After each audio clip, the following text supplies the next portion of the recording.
वडगाव बंगू तालुका चांदवड येथील युवा शेतकऱ्यांनी केंद्र सरकारच्या धोरणावर रोष व्यक्त करत कांद्याच्या माळा घालून मतदानाला जात असताना पोलिसांनी त्यांना जागेवरती अडवलं आणि कांद्याच्या माळा काढून घेण्यास सांगितलं आणि मतदान करण्यास सांगितले। यामुळे वडगावमध्ये मोठा जनसमुदाय जमा झाला होता। वातावरण पोलिसांनी नियंत्रणात आणले।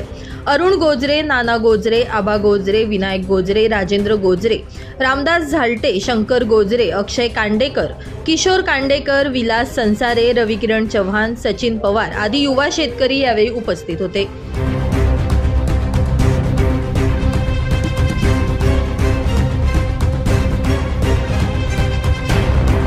या माळा नेमक्या तुम्ही आज मतदानाचा दिवस आहे आणि तुम्ही या सर्व माळा घातल्या, नेमकं याचा तुमचा उद्देश काय आहे? हा आमचा रोष आहे। हा आमचा शेतकऱ्याचा रोष आहे।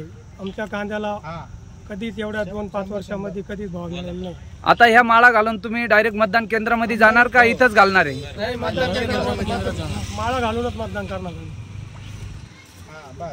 आमचं जडणघडण कांद्यावर आहे। आम्ही माळा घालूनच मतदान करणार। लोकशाहीत प्रत्येकाला अधिकार आहे।